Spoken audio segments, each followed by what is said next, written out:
नमस्कार, Himachal exam hub में आपका स्वागत है।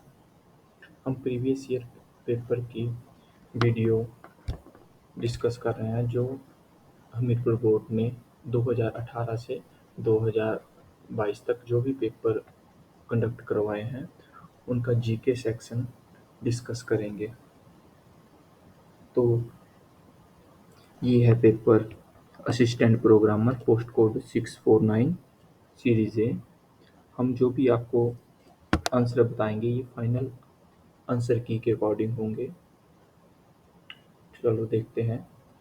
Question number 121, which type of Harappan poetry is the earliest example of its kind in the world? हड़प्पीय मृदु भांड का कौन सा प्रकार अपने आप में विश्व का प्रारंभिक उदाहरण है? इसका फाइनल आंसर की के अकॉर्डिंग सी आंसर होगा। अब जान लेते हैं हड़प्पा के बारे में। तो हड़प्पा जो है वो डिस्कवर किया गया था 1921 में। किसके द्वारा? दयाराम दयाराम साहनी के द्वारा। ये भी क्वेश्चन प्रीवियस ईयर में आ चुका है। और बात करते हैं इससे मिलते जुलते एक और साइट की, मोहनजोदाड़ो की। ये डिस्कवर की गई थी 1922 में। किसके द्वारा? राखलदास बनर्जी के द्वारा। ये भी क्वेश्चन आया है प्रीवियस ईयर पेपर में। तो ये 3 क्वेश्चन आपसे डिस्कस कर लीजिए। 122, Rigvedic people invoked Indra for. Rigveda काल के लोग किस हेतु इंदिरा से प्रार्थना आह्वान करते थे? ये करते थे भौतिक सुविधा तथा विजय के लिए।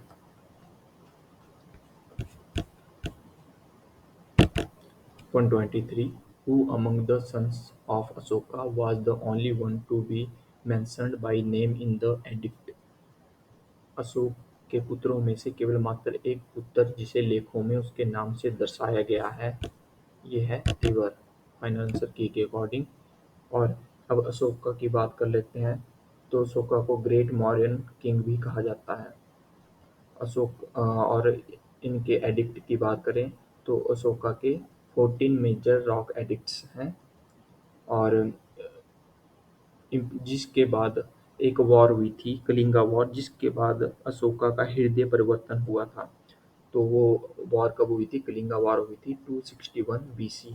ये क्वेश्चन भी प्रीवियस ईयर पेपर में आया हुआ है। कलिंगा वॉर कब हुई थी? 261 BC में। और आज के टाइम में कलिंगा कहाँ पे है? ये है उड़ीसा में। ये भी क्वेश्चन प्रीवियस ईयर पेपर में आ चुका है। और डेथ कब हुई थी अशोका की? अशोका की डेथ हुई थी 232 BC, 272 BC में। 232 BC, 232 BC में। 124, which sultan made a successful attempt to free himself from the control of ulemas? किस सुल्तान ने अपने आप को उलेमा के नियंत्रण से मुक्त करने का सफलतापूर्वक प्रयास किया? ये प्रयास किया था आपके अलाउद्दीन खिलजी ने। तो अब बात कर लेते हैं खिलजी डायनेस्टी की।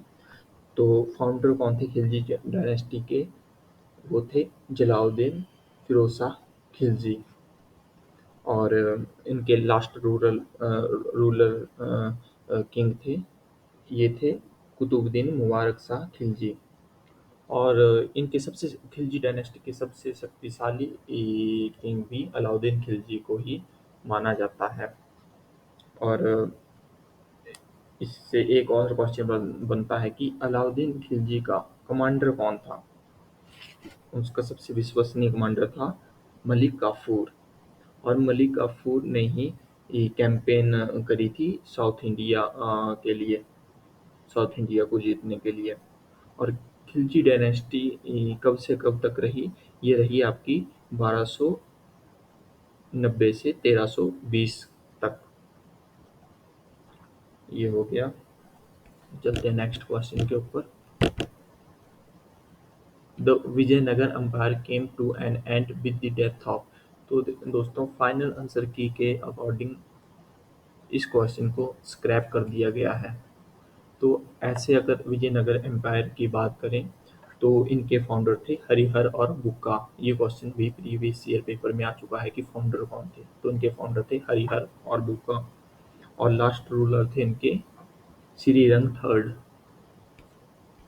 ये हो गया। 126, All members of the अष्टप्रधाना of Shivaji were Brahmins except Shivaji के अष्टप्रधान के सभी सदस्य ब्राह्मण थे सिवाय सिवाय किसके सिवाय डी सेनापति के।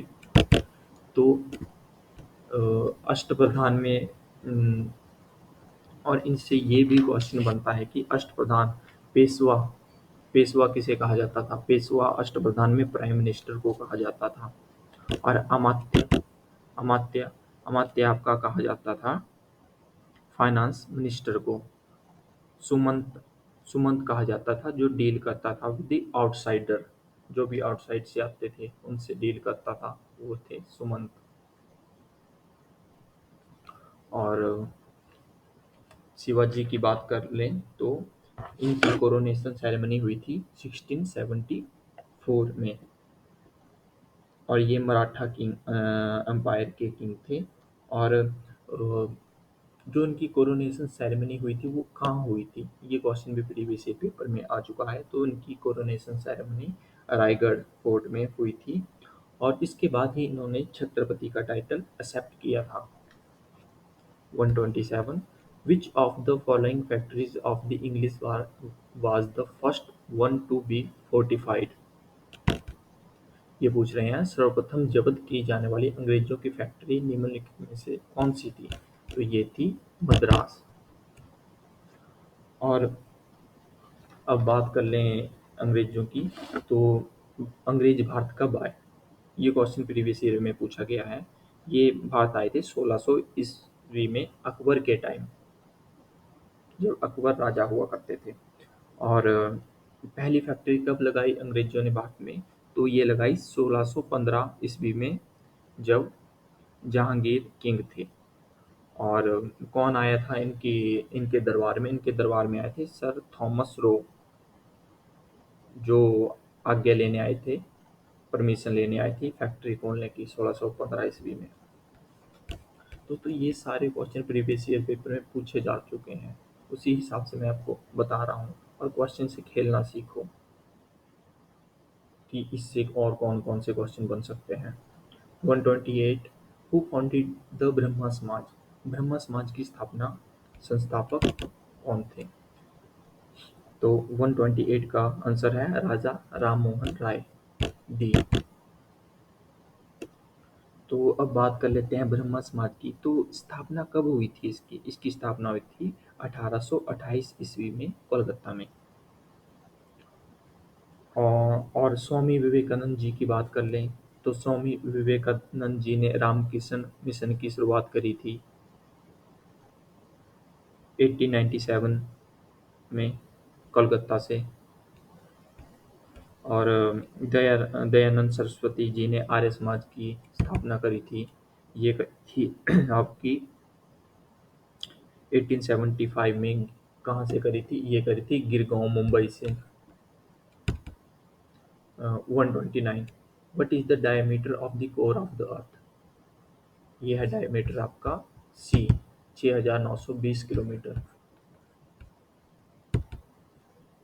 The temperate cyclone moves in, शीतोष्ण चक्रवात बढ़ते हैं, कहाँ को बढ़ते हैं? ये बढ़ते हैं आपकी ईस्टर्ली डायरेक्शन में।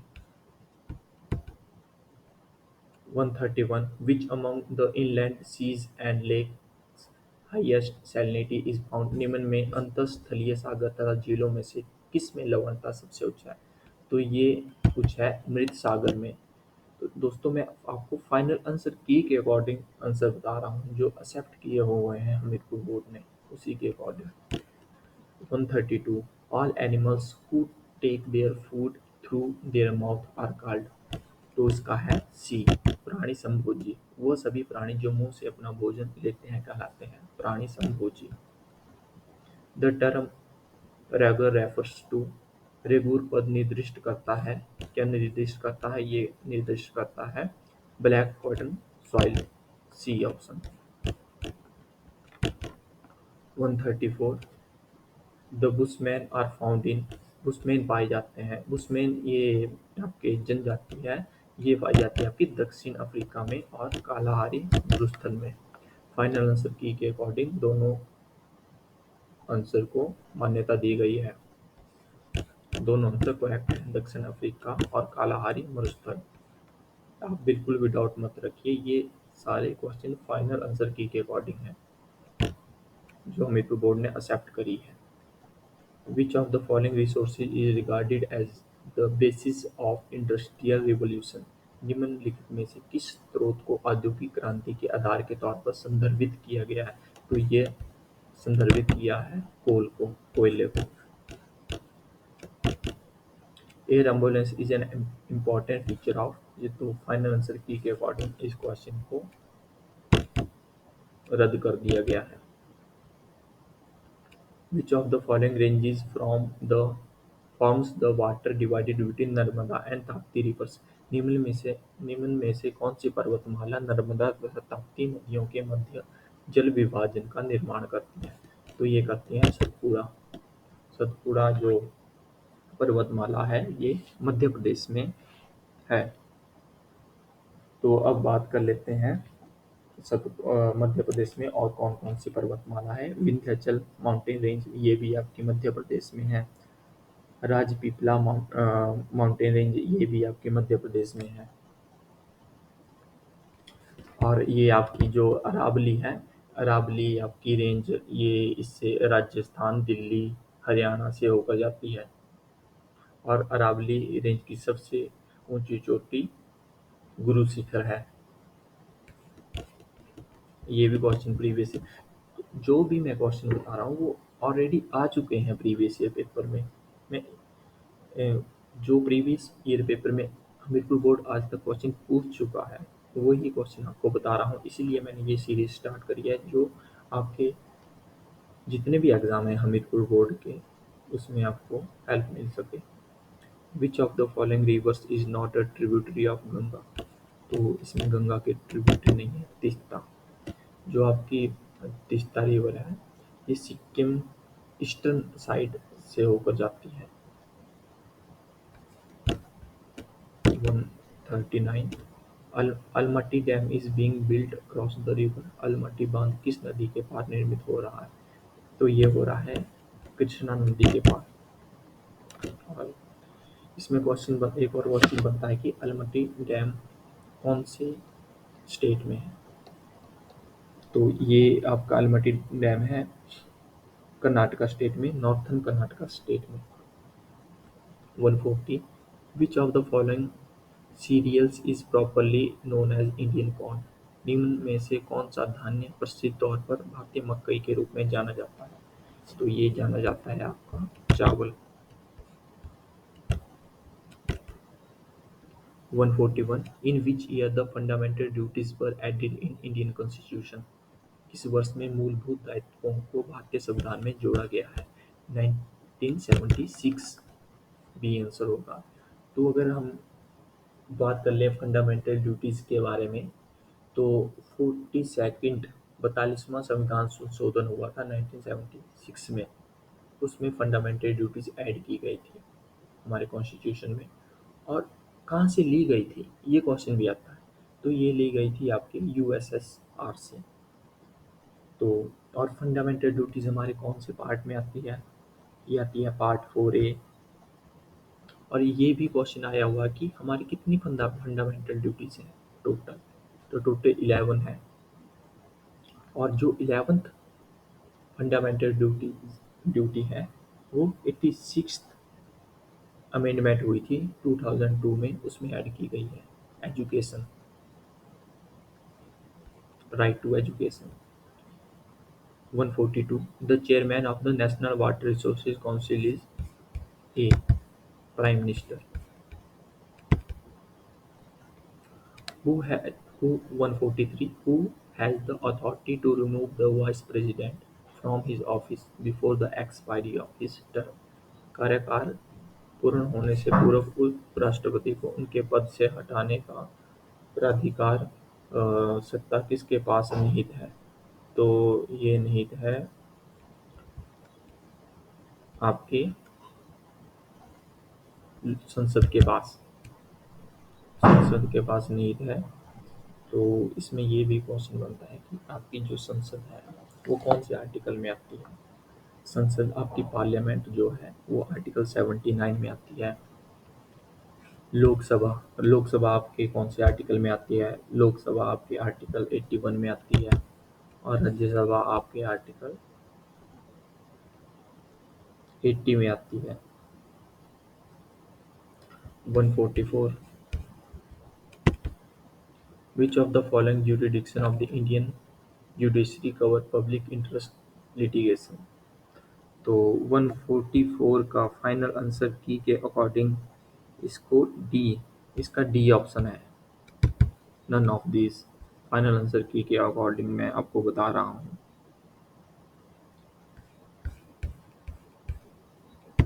145 डिस्ट्रिक्ट जजेस in a state are appointed bye.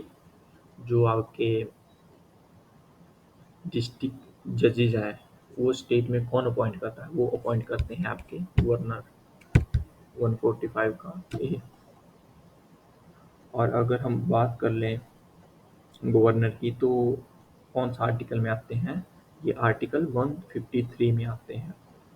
और governor council of minister of the state की बात कर लें मंत्रिपरिषद की तो आर्टिकल 74 में आते हैं।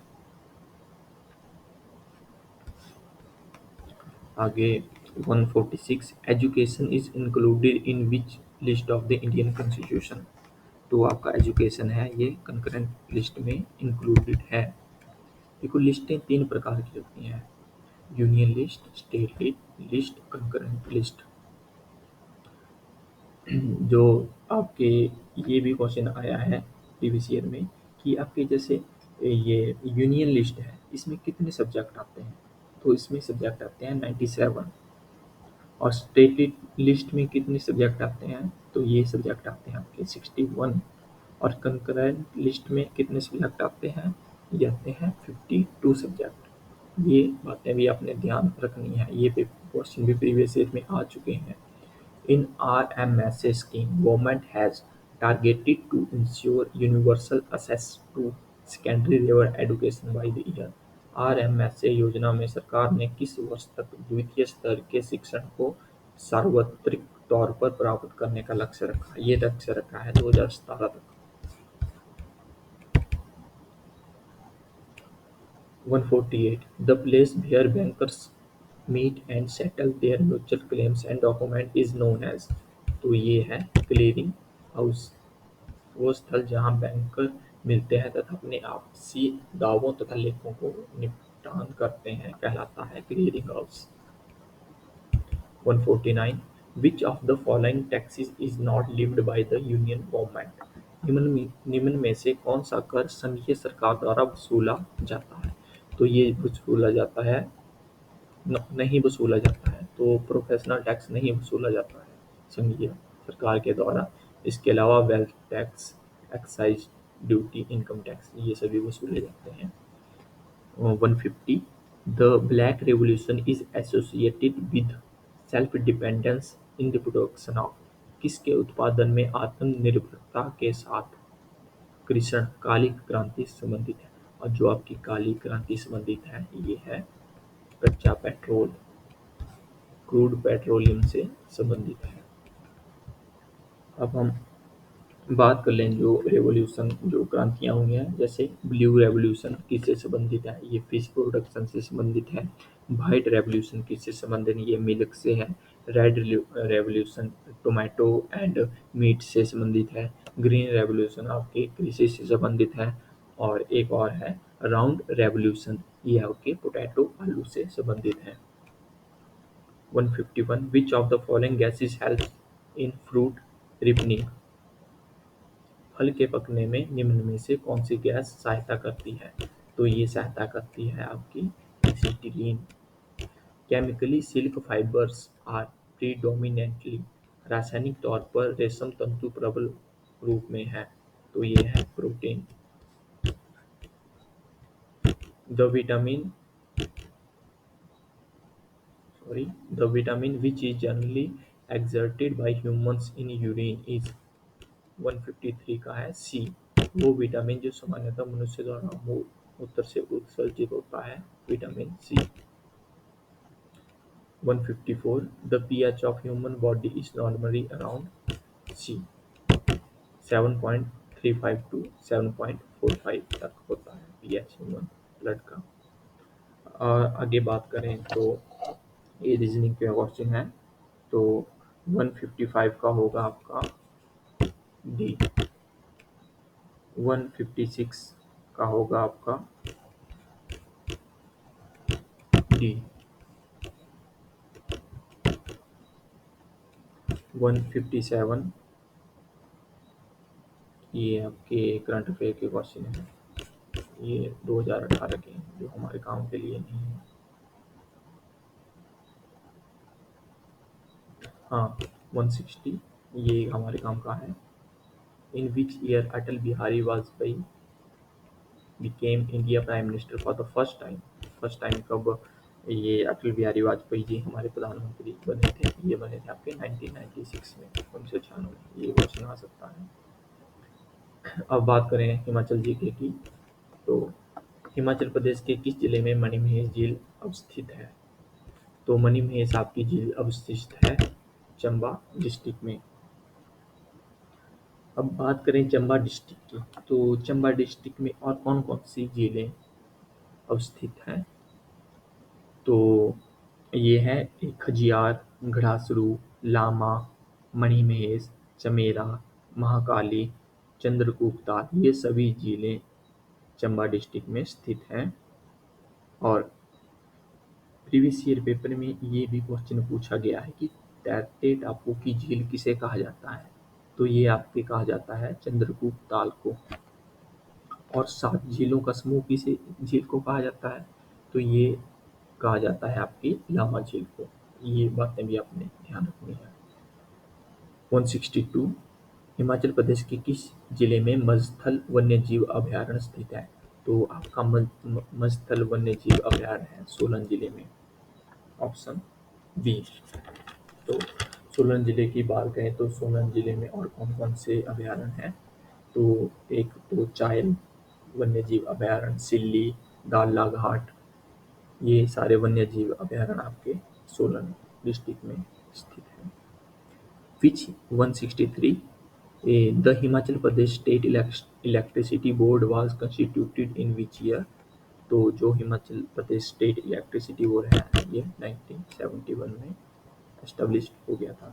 1971 में और क्या क्या हुआ था हिमाचल में, ये आपको पता होना चाहिए। एक तो 18वां पूर्ण राज्य बना था हमारा, 18वें नंबर का हिमाचल प्रदेश। हिमाचल प्रदेश हाई कोर्ट की स्थापना 1971 में हुई थी। HPPSC शिमला की स्थापना 1971 में हुई थी। तो ये बातें भी आपने ध्यान रखनी है। 164 Gaggal airport is situated in which district of Himachal Pradesh? तो जो गग्गल एयरपोर्ट है ये आपका कांगड़ा डिस्ट्रिक्ट में है। अगर एयरपोर्ट की बात करें हिमाचल प्रदेश में तो 3 एयरपोर्ट हैं प्रेजेंट टाइम में हिमाचल प्रदेश में। एक गग्गल एयरपोर्ट, एक भुंतर एयरपोर्ट, एक जुब्बलहट्टी एयरपोर्ट। तो हम अगर पहले गग्गल एयरपोर्ट की बात करें तो कब एस्टेब्लिश्ड हुआ था? तो ये हुआ था 20 दिसंबर 1989 को स्टार्ट हो गया था आपका गग्गल एयरपोर्ट। और सबसे ओल्डेस्ट एयरपोर्ट कौन सा है हिमाचल प्रदेश का? तो ये एयरपोर्ट है भुंतर एयरपोर्ट, कुल्लू में पड़ता है। और तीसरे नंबर का जुब्बलहट्टी एयरपोर्ट, ये शिमला डिस्ट्रिक्ट में है और 1987 को स्टार्ट हुआ था। ये हो गया। आगे है English section 165 meaning of the idiom crocodile tears is? तो क्रोकोडाइल टीयर्स ए हाइपोक्रिटिकल टीयर्स, 165 का ए। 166 antonym of the word in opportune is D timely or suitable। 167 the writer accuses the national government fill in the blanks restoring to violence। तो 167 का होगा ए। the writer accuses the national government of restoring to violence। शुद्ध शब्द है 168। 168 का आपका होगा ए उत्कर्ष। 169 ऊंची दुकान फीके पकवान कहावत का क्या अर्थ है? इसका होगा बी सिर्फ तड़क भड़क। 170 सुर प्लस ईस का क्या होगा संधि? तो ये होगा आपका सुरेश। सॉरी, सुरेश सुरेश होगा, ये ज़्यादा हो गया। तो ये था previous year paper assistant programmer post code 649। हम ऐसी ही सीरीज स्टार्ट कर रहे हैं 2018 से लेकर 2022 तक विद फाइनल आंसर की के अकॉर्डिंग आपको आंसर बताए जाएंगे प्रीवियस ईयर पेपर के। और ये वीडियो आप बार बार देखें या तो आप इसको अपनी नोटबुक अलग से बना लें और इनको लिख लें। ऐसे ही पेपर फाइनल आपके जो आप पेपर देंगे हमीरपुर बोर्ड के फाइनल पेपर जो होगा आपका उसमें पूछे जाएंगे। तो थैंक यू।